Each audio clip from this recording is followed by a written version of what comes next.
আসসালামু আলাইকুম everyone, this is Sharmin Sultana blog.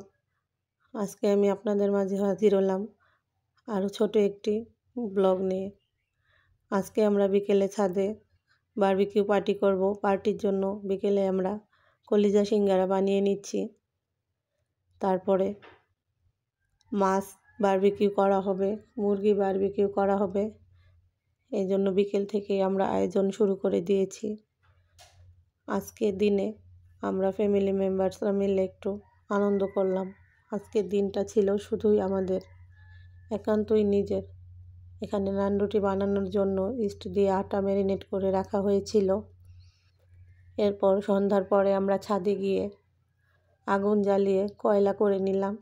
কয়লার উপরেই মাছ এবং মাংসগুলো মূলত বারবিকিউ করা হবে। এখানে আমার ছেলে আমাদের সব কিছু করে সাহায্য করছিল। অনেক দিন পর আমরা সবাই বাড়িতে এরকম একটু আনন্দঘন মুহূর্ত পার করতে পারলাম।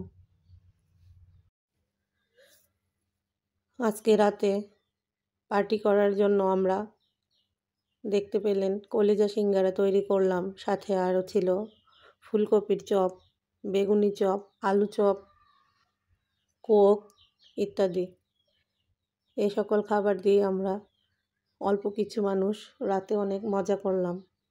বাচ্চাগুলো অনেক আনন্দ করছিল, ওরা বোম ফাটাচ্ছিল এবং গান ছেড়ে অনেক নাচানাচি করছিল। ওদের আনন্দ দেখে আমাদেরও অনেক ভালো লাগছিল। আমরা ঠান্ডা থাকার কারণে সবাই আজকে অনেক দিন পর আমরা সবাই অনেক আনন্দ করলাম। আজকের সন্ধ্যাটা আমাদের অনেক ভালোই কেটেছে। মাঝে মাঝে বাড়িতে এরকম আয়োজন করলে পারিবারিক বন্ধনগুলো অনেক সুন্দর হয়। সকলের মধ্যে বোঝাপড়াটা অনেক সুন্দর করে করা যায়। আমরা আমাদের মতো চেষ্টা করেছি নিজেরা নিজেদেরকে নিয়ে একটু ব্যস্ত থাকতে। আপনারাও আমাদের মতো কারা কারা এরকম মাঝে মধ্যে করে থাকেন তা কমেন্টে জানাবেন।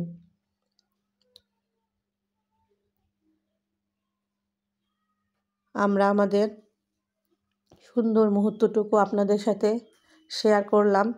আশা করি আমাদের মতো আপনাদেরও অনেক ভালো লাগবে। আজকের দিনে আমাদের মনটা অনেকই আনন্দিত ছিল। এই যে এখানে দেখেন আমার ভাইয়ের ছোট ছেলে কতটা আনন্দ করছে আমাদের চারপাশে। এখানে আমাদের সকল খাবারগুলো তৈরি করা হয়ে গেছে। তারপর ছাদ থেকে নিচে এসে আমরা সবাই একসাথে অনেক আনন্দ করে খেলাম। আজকের মতো এ পর্যন্তই। আল্লাহ হাফেজ।